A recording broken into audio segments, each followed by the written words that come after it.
ದಾಂಡೇಲಿಗೆ ಮತ್ತೊಮ್ಮೆ ಬಹಳ ಸಂತೋಷದಿಂದ ನಾನು ಬಂದಿದ್ದೇನೆ.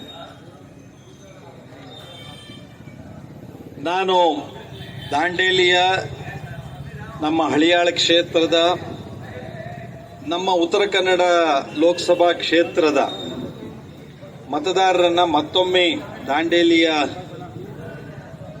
ಈ ಒಂದು ಪವಿತ್ರ ಸ್ಥಳದಿಂದ ಅಭಿನಂದಿಸೋದಕ್ಕೆ ಬಯಸ್ತೇನೆ. ಇಡೀ ರಾಜ್ಯದಲ್ಲೇ 3,37,000 ಮತದ ಅಂತರದಿಂದ ಗೆಲ್ಲಿಸಿರೋ ಶ್ರೇಯಸ್ಸು ನಿಮ್ಮೆಲ್ಲರಿಗೆ ಸಲ್ಲಿಸ್ತದೆ. ನಿಮಗೆ ನಾನು ಧನ್ಯವಾದವನ್ನು ಸಲ್ಲಿಸ್ತೇನೆ. ನರೇಂದ್ರ ಮೋದಿಜಿಯವರು ಹಿಂದೆ 10 ವರ್ಷ ಏನು ಒಳ್ಳೆ ಕೆಲಸ ಮಾಡಿದ್ರೋ, ರಾಮ ಮಂದಿರದಂತ ಕಾಶ್ಮೀರದ ಸಮಸ್ಯೆಯನ್ನು ಬಗೆಹರಿಸುವಂತಹ ಹೊಸ ಪಾರ್ಲಿಮೆಂಟು, ಚಂದ್ರಯಾನ, ಆರ್ಥಿಕವಾಗಿ 5ನೇ ಶಕ್ತಿ ತರೋದಕ್ಕೆ ಸಾಧ್ಯ ಆಗುವಂತಹ, ಮಹಿಳೆಯರಿಗೆ 33% ಮೀಸಲಾತಿ ಕೊಡುವಂತಹ ಐತಿಹಾಸಿಕ ನಿರ್ಣಯಗಳನ್ನ ಏನೇನು ಮಾಡಿದಾರೋ ನಿಮ್ಗೆ ಗೊತ್ತಿದೆ. ಭಯೋತ್ಪಾದಕ ರಹಿತವಾದ ದೇಶ ಆಗಿದೆ ನಮ್ದು ದೇಶದ ಗಡಿಗಳಲ್ಲಿ ರಕ್ಷಣೆ ಇದೆ.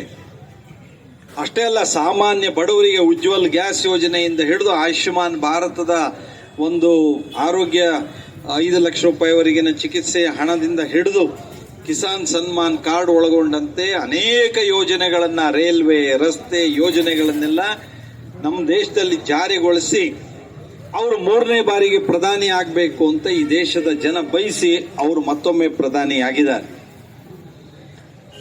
ಈಗ 3ನೇ ಬಾರಿಗೆ ಪ್ರಧಾನಿ ಆದ ನಂತರನೂ ಸಹ ನರೇಂದ್ರ ಮೋದಿಜಿಯವರು ವಿಶ್ವ ನಾಯಕನಾಗಿ ಹೊರಹೊಮ್ಮತಾ ಇರೋದನ್ನ ನೋಡ್ತಾ ಇದ್ದೇವೆ. ಅಮೆರಿಕದಲ್ಲಿ ಅವರಿಗೆ ಸಿಕ್ಕ ಗೌರವ, ಉಕ್ರೇನ್ ರಷ್ಯಾ ಯುದ್ಧ ನಡೀತಾ ಇದ್ರೆ ಅವರು ಯುದ್ಧ ನಿಲ್ಲಿಸಿ ಶಾಂತಿ ತನ್ನಿ ಅಂತ ಹೇಳ್ತಿರೋ ಮಾತುಗಳು, ಭಾರತದ ಪ್ರಧಾನಿ ಜಗತ್ತಿನಲ್ಲಿ ಹೇಗೆ ಒಂದು ಬಲಿಷ್ಠ ನೇತೃತ್ವವನ್ನು ಕೊಡ್ತಾ ಇದ್ದಾರೆ ಅನ್ನೋದು ನಮ್ಮೆಲ್ಲರಿಗೆ ಅರಿವಾಗತ್ತೆ. ಅಷ್ಟೇ ಅಲ್ಲದೆ ಇವತ್ತು ದೇಶದಲ್ಲಿರುವಂತ ಎಲ್ಲ ನಾಗರಿಕರಿಗೂ ಸಹ ಒಂದೇ ರೀತಿಯ ಕಾಯ್ದೆ ಇರಬೇಕು ಅಂತ ಇವತ್ತು ವಕ್ಫ್ ಮಂಡಳಿಯ ಕಾಯ್ದೆಗೆ ತಿದ್ದುಪಡಿಯನ್ನ ತರುವಂತ ಒಂದು ಐತಿಹಾಸಿಕ ನಿರ್ಣಯವನ್ನು ಸಹ ನರೇಂದ್ರ ಮೋದಿಜಿಯವರು ಮಾಡಿರೋದನ್ನ ನೋಡ್ತಾ ಇದ್ದೇವೆ. ಬಡವರಿಗೆ, ಯುವಕರಿಗೆ, ರೈತರಿಗೆ, ಮಹಿಳೆಯರಿಗೆಲ್ಲ ಅನುಕೂಲಕರವಾದಂತಹ ಈ 100 ದಿನದ ಯೋಜನೆಗಳನ್ನ ನೋಡಿದೀವಿ. ಇವತ್ತು ಮನ್ ಕಿ ಬಾತ್ ಕಾರ್ಯಕ್ರಮ ನಿಮಗೆ ಗೊತ್ತಿದೆ, ಕಳೆದ 10 ವರ್ಷದಿಂದ ನರೇಂದ್ರ ಮೋದಿಜಿಯವರು ನಿರಂತರವಾಗಿ ಪ್ರತಿ ತಿಂಗಳು ಕೊನೆಯ ಭಾನುವಾರ ಮನ್ ಕಿ ಬಾತ್ ಮಾತುಗಳನ್ನ ಅವರು ಆಡ್ತಾ ಇರೋದು ನೋಡಿದೀವಿ. ಅದರೊಳಗೆ ದೇಶದ ಜನರ ಸಾಧನೆಯನ್ನ ತಿಳಿಸ್ತಾ ದೇಶದ ಅಭಿವೃದ್ಧಿಗೆ ಬೇಕಾದಂತ ಪ್ರೇರಣೆಯನ್ನು ಕೊಡುವಂತ ಎಲ್ಲ ಮಾತುಗಳನ್ನು ಅವರು ಆಡ್ತಾ ಇದ್ದಾರೆ. ಹಾಗಾಗಿ ಅವರು ಮತ್ತೊಮ್ಮೆ ಪ್ರಧಾನಿಯಾಗಿ ಬಹಳ ಒಳ್ಳೆ ಕೆಲಸ ಮಾಡಿದ್ದಾರೆ. ನಾನು ಇವತ್ತು ದಾಂಡೇಲಿಯಲ್ಲಿ ನಿಮ್ಮೆಲ್ಲರಿಗೆ ಒಂದು ವಿಶ್ವಾಸದ ಮಾತನ್ನ ಹೇಳ್ತೀನಿ. ನರೇಂದ್ರ ಮೋದಿಜಿಯವರು ಯಾವೆಲ್ಲ ಒಳ್ಳೆ ಕೆಲಸ ಮಾಡ್ತಾರೋ ನಿಮ್ಮ ಪ್ರತಿನಿಧಿಯಾಗಿ, ಸಂಸದನಾಗಿ ನಾನು ಅವರ ಜೊತೆಗಿರ್ತೀನಿ. ಅಷ್ಟೇ ಅಲ್ಲ, ಅವರು ಮಾಡೋ ಯೋಜನೆ ಫಲ ನಮ್ಮೂರಿಗೂ ಬರುವಂತೆ ನಾನು ನೋಡ್ಕೊಳ್ತೀನಿ ಅನ್ನುವಂತ ಮಾತನ್ನ ನಾನು ಈ ಸಂದರ್ಭದಲ್ಲಿ ಹೇಳೋದಕ್ಕೆ ಬಯಸ್ತಾ ಇದ್ದೇನೆ. ನಮ್ಗೆ ಗೊತ್ತಿದೆ, ಉತ್ತರ ಕನ್ನಡ ನಮ್ಮ ಲೋಕಸಭಾ ಕ್ಷೇತ್ರ ಭಟ್ಕಳದಿಂದ ಪ್ರಾರಂಭ ಆದರೆ ಖಾನಾಪುರ ತುದಿ ತನಕ ಇದೆ. ಬಹಳ ವಿಸ್ತಾರವಾದ, ಭೌಗೋಳಿಕವಾಗಿ ಬಹಳ ವಿಸ್ತಾರವಾದಂತ ಕ್ಷೇತ್ರ ಇದು. ವೈವಿಧ್ಯಮಯವಾದಂತ ಸಮಸ್ಯೆಗಳಿದೆ, ಜನಜೀವನದ ವಿಷಯಗಳಿದೆ. ಆದ್ರೆ ಬಹಳ ಮುಖ್ಯವಾಗಿ ಎಲ್ಲರಿಗೂ ಟವರ್ ಕೊಡಿಸಬೇಕಾದ ಅಗತ್ಯ ಇದೆ. ನರೇಂದ್ರ ಮೋದಿಜಿಯವರು ನಮ್ಮ ಉತ್ತರ ಕನ್ನಡ ಜಿಲ್ಲೆಯ ನೆಟ್ವರ್ಕ್ ಸಮಸ್ಯೆಯನ್ನ ದೂರ ಮಾಡೋದಕ್ಕೆ 250 BSNL 4G ಟವರ್ ಕೊಟ್ಟಿದ್ದಾರೆ ಅನ್ನೋದನ್ನ ಸಂತೋಷದಿಂದ ನಿಮ್ಗೆ ಹೇಳೋದಕ್ಕೆ ಬಯಸ್ತಾ ಇದ್ದೇನೆ. ಹಳೆ ಟವರ್ಗಳು 4G ಆಗ್ತಾ ಇದೆ. BSNL ಟವರ್ಗಳು, ಹೊಸ ಟವರ್ಗಳು 4G ಟವರ್ ಆಗಿ ಕನ್ವರ್ಟ್ ಆಗ್ತಾ ಇದೆ. ನಾನು ಡಿಸೆಂಬರ್ದೊಳಗೆ 50 ಟವರ್ಗಳನ್ನು ಉದ್ಘಾಟನೆ ಮಾಡಬೇಕಾಗಿದೆ. ಆ ರೀತಿ ಗುರಿಯನ್ನ ನಾನು BSNL ಇಲಾಖೆ ಅಧಿಕಾರಿಗಳಿಗೆ ಕೊಟ್ಟಿದ್ದೇನೆ. ರೈಲ್ವೆ ಅನೇಕ ಸುಧಾರಣಾ ಕ್ರಮ ಆಗಬೇಕಾಗಿದೆ. ಅಂಕೋಲಾ ಹುಬ್ಬಳ್ಳಿ ಇರಬಹುದು, ತಾಳಗುಪ್ಪ ಹುಬ್ಬಳ್ಳಿ ಇರಬಹುದು, ಹಾಗೆ ಕೊಂಕಣ್ ರೈಲ್ವೆ ಅನೇಕ ಸುಧಾರಣೆಗಳಿರಬಹುದು, ದಾಂಡೇಲಿ ಧಾರವಾಡ ಟ್ರೈನ್ ಇರಬಹುದು. ಅನೇಕ ವಿಷಯಗಳು ರೈಲ್ವೆಗೆ ಸಂಬಂಧಪಟ್ಟಂತೆ ಇದೆ. ರಾಷ್ಟ್ರೀಯ ಹೆದ್ದಾರಿಗೆ ಸಂಬಂಧಪಟ್ಟಂತೆ ಇದೆ. ರಾಷ್ಟ್ರೀಯ ಹೆದ್ದಾರಿಗೆ ಸಂಬಂಧಪಡುವಂತಹ ವಿಷಯಗಳಿದೆ. ಹಾಗಾಗಿ ಯಾವುದೇ ಇದ್ರೂ ಸಹ ನಾನು ಈ 3 ತಿಂಗಳ ಅವಧಿಯಲ್ಲಿ ಈಗಾಗಲೇ ಕೇಂದ್ರದ ಮಂತ್ರಿಗಳನ್ನ, ಉನ್ನತ ಅಧಿಕಾರಿಗಳನ್ನೆಲ್ಲ ಭೇಟಿ ಮಾಡಿ ನಮ್ಮ ಜಿಲ್ಲೆಯ ಸಮಸ್ಯೆಗಳನ್ನ ಅವರಿಗೆ ಮನವರಿಕೆ ಮಾಡಿಕೊಟ್ಟಿದ್ದೇನೆ. ಅಭಿವೃದ್ಧಿ ಕೆಲಸಕ್ಕೆ ವಿಶೇಷವಾದಂತಹ ವೇಗವನ್ನು ತರುವುದಕ್ಕೆ ನನ್ನ ಪ್ರಯತ್ನವನ್ನ ನಾನು ಮಾಡುತ್ತಾನೆ ಇದ್ದೇನೆ. ಮುಂದಿನ ದಿನಗಳಲ್ಲಿ ಆ ವೇಗವನ್ನು ಇನ್ನಷ್ಟು ಹೆಚ್ಚಿಸಿ ನಮ್ಮ ಜಿಲ್ಲೆ ಅಭಿವೃದ್ಧಿಯ ಪಥದಲ್ಲಿ ಮುನ್ನಡೆಯುವುದಕ್ಕೆ ಬೇಕಾದಂತಹ ಒಂದು ಪ್ರಯತ್ನವನ್ನ ನಾನು ಮಾಡ್ತೇನೆ. ಬರೋ ದಿನಗಳಲ್ಲಿ ಧಾರವಾಡ ದಾಂಡೇಲಿ ಟ್ರೇನ್ ಅನ್ನು ಸಹ ಪುನರ್ ಪ್ರಾರಂಭಿಸೋದಕ್ಕೆ ಕೊರೋನಾ ಟೈಮ್ನಲ್ಲಿ ನಿಂತಿತ್ತು, ಪುನಃ ಪ್ರಾರಂಭಿಸೋದಕ್ಕೆ ನನ್ನಿಂದ ಆದಂತ ಎಲ್ಲ ಪ್ರಯತ್ನವನ್ನ ನಾನು ಮಾಡ್ತೇನೆ. ಮೊನ್ನೆ ಸಹ ಹುಬ್ಬಳ್ಳಿಯಲ್ಲಿ ಉನ್ನತ ಅಧಿಕಾರಿಗಳನ್ನ ಭೇಟಿ ಮಾಡಿ ಈ ಮಾತುಗಳನ್ನ ಅವರಿಗೆ ಹೇಳಿದ್ದೇನೆ. ಆ ಎಲ್ಲ ಹಿನ್ನೆಲೆಯಲ್ಲಿ ಉಳಿದ ಅನೇಕ ಅಭಿವೃದ್ಧಿ ವಿಷಯ ಇದೆ. ಆದ್ರೆ ದಾಂಡೇಲಿಯಲ್ಲಿ ಒಂದು ಮಾತು ಹೇಳ್ತೇನೆ ನಾನು, ಒಂದು ಮಾತು ನಮ್ಮ ಜಿಲ್ಲೆಯ ಜನಕ್ಕೆ ಹೇಳ್ತೇನೆ ನಾನು. ಯಾರ್ಯಾರು ಅರಣ್ಯ ಭೂಮಿಯನ್ನು ಅತಿಕ್ರಮಣ ಮಾಡಿಕೊಂಡಿದ್ದೀರೋ ನಿಮ್ಮ ಸ್ಥಳದಲ್ಲಿ ನೀವು ಅಲ್ಲೇ ಇರೋದಕ್ಕೆ ಯಾವುದೇ ತೊಂದರೆ ಆಗದೆ ಇರುವಂತೆ ನಾವು ನೋಡ್ಕೊಳ್ತೇವೆ. ನಿಮಗೆ ಸ್ಥಳದಲ್ಲಿ ಏನು ತೊಂದರೆ ಆಗದೆ ಇರುವಂತೆ ನೋಡ್ಕೊಳ್ತೀವಿ. ಅಭಿವೃದ್ಧಿ ಆಗಬೇಕು.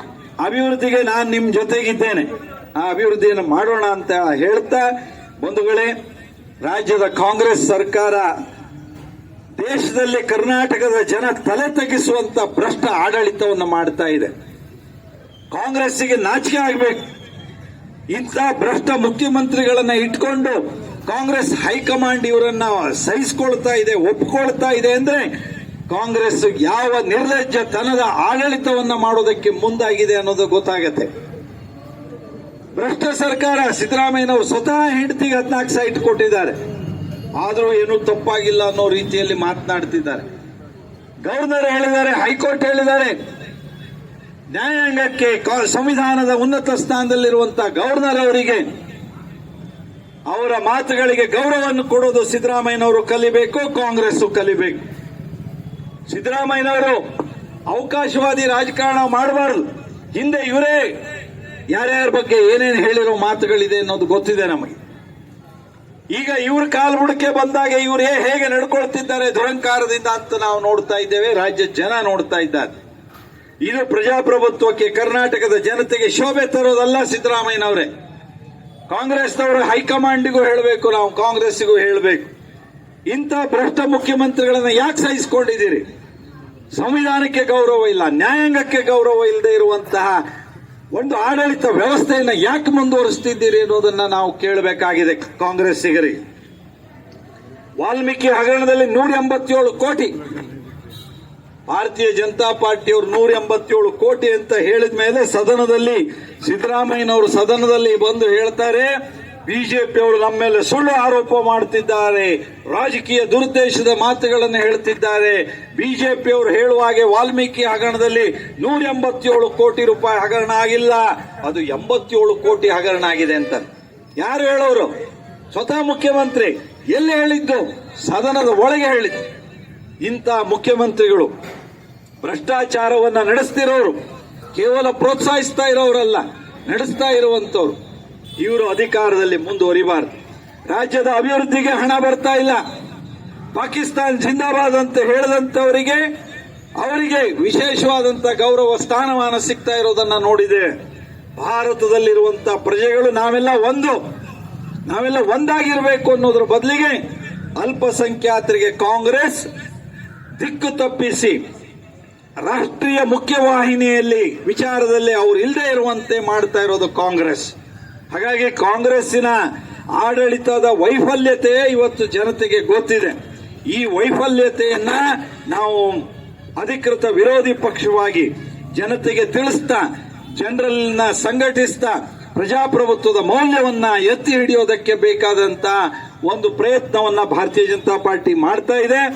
ನಾವು ಅದರೊಳಗೆ ಯಶಸ್ಸಾಗ್ತೀವಿ ಅನ್ನೋದು ಗೊತ್ತಿದೆ. ಯಾಕೆಂದ್ರೆ ನಮಗೆ ಸಂವಿಧಾನದ ಬಗ್ಗೆ ಗೌರವ ಇದೆ, ನಮಗೆ ನ್ಯಾಯಾಂಗದ ಬಗ್ಗೆ ಗೌರವ ಇದೆ, ನಮಗೆ ನಮ್ಮ ಈ ದೇಶದ ಕಾನೂನಿನ ಬಗ್ಗೆ ಗೌರವ ಇದೆ. ಆದ್ರೆ ಇದು ಯಾವುದೂ ಇಲ್ಲದೆ ಇರುವಂತ ಕಾಂಗ್ರೆಸ್ ಲಜ್ಜೆಗಡಿತನದಿಂದ, ನಿರ್ಲಕ್ಷ್ಯದಿಂದ ಈ ರೀತಿ ಭ್ರಷ್ಟಾಚಾರ ಹಗರಣದಲ್ಲಿ ನಡೀತಾ ಇರೋದು ನೋಡಿದೀವಿ. ಇದನ್ನೆಲ್ಲ ನೋಡಿದ್ರೆ ರಾಜ್ಯದ ಕಾಂಗ್ರೆಸ್ ಕೇಂದ್ರಕ್ಕೆ ಎಟಿಎಂ ಆಗಿದೆ ಅನ್ನೋ ಮಾತು ಸತ್ಯ ಅನ್ನೋದು ಇವತ್ತಿಗೂ ಗೊತ್ತಾಗ್ತಾ ಇದೆ. ಈ ರೀತಿ ಸರ್ಕಾರ ಮುನ್ನಡೆಯೋದಕ್ಕೆ ಸಾಧ್ಯ ಇಲ್ಲ. ಈ ಸರ್ಕಾರ ಇವತ್ತಲ್ಲ ನಾಳೆ ರಾಜೀನಾಮೆ ಕೊಡಲೇಬೇಕಾಗತ್ತೆ ಸಿದ್ದರಾಮಯ್ಯನವರು. ಬರೋ ದಿನಗಳಲ್ಲಿ ಬಿಜೆಪಿಗೆ ಹೆಚ್ಚಿನ ಜವಾಬ್ದಾರಿ ಬರೋದಿದೆ ಅನ್ನುವಂತ ಮಾತುಗಳನ್ನು ನಾನು ಈ ಸಂದರ್ಭದಲ್ಲಿ ಹೇಳೋದಕ್ಕೆ ಬಯಸ್ತಾ ಇದ್ದೇನೆ. ಬಂಧುಗಳೇ, ಭಾರತೀಯ ಜನತಾ ಪಾರ್ಟಿ ಒಂದು ಸಂಘಟನೆಯಾಗಿ ಗಟ್ಟಿಯಾಗಬೇಕು. ಹಿಂದೆ ಶ್ಯಾಮಾ ಪ್ರಸಾದ್ ಮುಖರ್ಜಿ, ದೀನ್ ದಯಾಳ್ ಉಪಾಧ್ಯಾಯರಂತ ಹಿರಿಯರು ಕಟ್ಟಿರೋ ಪಕ್ಷ ನಮ್ದು. ಆ ಪಕ್ಷದ ತತ್ವ ಸಿದ್ಧಾಂತದ ಅಡಿಯಲ್ಲಿ ಇವತ್ತು ದೇಶದಲ್ಲೇ ಜಗತ್ತಿನಲ್ಲೇ ನಂಬರ್ 1 ರಾಜಕೀಯ ಪಕ್ಷವಾಗಿ ಭಾರತೀಯ ಜನತಾ ಪಾರ್ಟಿ ಬೆಳೆದಿದೆ. ನರೇಂದ್ರ ಮೋದಿಜಿಯವರು 3ನೇ ಬಾರಿಗೆ ಪ್ರಧಾನಿ ಆಗುವಂತ ಒಂದು ಶಕ್ತಿ ಸಾಮರ್ಥ್ಯವನ್ನ ಬಿಜೆಪಿ ಗಳಿಸಿಕೊಂಡಿದೆ. ಹಾಗಾಗಿ ಬಿಜೆಪಿ ಇನ್ನಷ್ಟು ಹೆಚ್ಚು ಶಕ್ತಿಶಾಲಿಯಾಗಿ ಬೆಳಿಬೇಕು ಅಂದ್ರೆ ಈಗ ಈ ಸದಸ್ಯತಾ ಅಭಿಯಾನದಲ್ಲಿ ನಾವು ಭಾಗಿಯಾಗಬೇಕು. ಒಂದು ಕಟ್ಟಡವನ್ನ ಕಟ್ಟೋದಾದ್ರೆ ಅದರ ಫೌಂಡೇಶನ್, ತಳಹದಿ ಎಷ್ಟು ಮುಖ್ಯವೋ ಹಾಗೆ ಒಂದು ರಾಷ್ಟ್ರೀಯ ಪಕ್ಷ ಅದು ಎತ್ತರಕ್ಕೆ ಬಲಿಷ್ಠವಾಗಿ ಬೆಳಿಬೇಕು ಅಂತಾದ್ರೆ ಅದರ ಸದಸ್ಯರಾಗೋದು ಅಷ್ಟೇ ಮುಖ್ಯ. ಸದಸ್ಯರ ಜೋಡಣೆಗಳಿಂದಲೇ ಪಕ್ಷ ಬೆಳೆಯೋದು. ಹಾಗಾಗಿ ನಮ್ಮ ಕಾರ್ಯಕರ್ತರು ಮನೆ ಮನೆಗೆ ಹೋಗಿ ಸದಸ್ಯರನ್ನ ಮಾಡ್ತಾ ಇದ್ದಾರೆ. ಪ್ರತಿ ಬೂತ್ನಲ್ಲಿ ಸದಸ್ಯತ್ವ ಅಭಿಯಾನ ನಡೆದಿದೆ. ಸಾರ್ವಜನಿಕ ಸ್ಥಳದಲ್ಲಿ ಸದಸ್ಯತ್ವ ಅಭಿಯಾನ ನಡೆದಿದೆ. ನೀವೆಲ್ಲರೂ ಅದಕ್ಕೆ ಸಹಕರಿಸಬೇಕು ಅಂತ ಮತ್ತೆ ನಾನು ನಿಮ್ಮಲ್ಲಿ ಕೇಳ್ಕೊಳ್ತೇನೆ. ಯಾವತ್ತು ಒಂದು ಪಕ್ಷ ಗಟ್ಟಿಯಾಗುತ್ತೆ, ಸರ್ಕಾರ ಗಟ್ಟಿಯಾಗುತ್ತೆ. ಸರ್ಕಾರ ದೇಶ ಗಟ್ಟಿಯಾದಾಗ ಜಗತ್ತಿಗೆ ಭಾರತ ನೇತೃತ್ವವನ್ನು ಕೊಡ್ಲಿಕ್ಕೆ ಇನ್ನಷ್ಟು ಶಕ್ತಿ ಸಾಮರ್ಥ್ಯವನ್ನು ಅರ್ಹತೆಯನ್ನ ಪಡ್ಕೊಳ್ಳುತ್ತೆ. ಹಾಗಾಗಿ ನಾನು ದಾಂಡೇಲಿಯ ಒಂದು ಜನತೆಯಲ್ಲಿ ವಿನಂತಿ ಮಾಡಿಕೊಳ್ತೀನಿ, ನೀವು 8800002024 ಈ ನಂಬರ್ಗೆ ಮಿಸ್ಡ್ ಕಾಲ್ ಕೊಡೋದ್ರ ಮೂಲಕ ನಮ್ಮ ಸದಸ್ಯತ್ವವನ್ನು ಪಡಿಬೇಕು ಅಂತ ಕೇಳ್ಕೊಳ್ತೀನಿ. ಬೇಕಾದಂತದ್ದು ಒಂದು ದಸರಾ ಬರ್ತಾ ಇದೆ, ವಿಜಯದಶಮಿಯನ್ನೆಲ್ಲ ಆಚರಿಸ್ತಾ ಇದ್ದೇವೆ. ಇಲ್ಲಿ 9 ದಿನಗಳ ಕಾಲ ವೈಭವಯುತವಾಗಿ ದಸರಾ ಕಾರ್ಯಕ್ರಮ ನಡೀತಾ ಇರೋದ್ರ ಬಗ್ಗೆ ನನಗೆ ಗೊತ್ತೇ ಇದೆ. ಹಾಗಾಗಿ ಈ ವರ್ಷದ ದಸರಾ ಕಾರ್ಯಕ್ರಮ ದಾಂಡೇಲಿಯಲ್ಲಿ ಚೆನ್ನಾಗಾಗಲಿ. ರಾವಣನ ದಹನದ ಕಾರ್ಯಕ್ರಮ ದಾಂಡೇಲಿಯಲ್ಲಿ ನಡೆಯುವಂತದ್ದು ಅದ್ದೂರಿಯಾಗಿ ನಡೀತಾ ಇದೆ.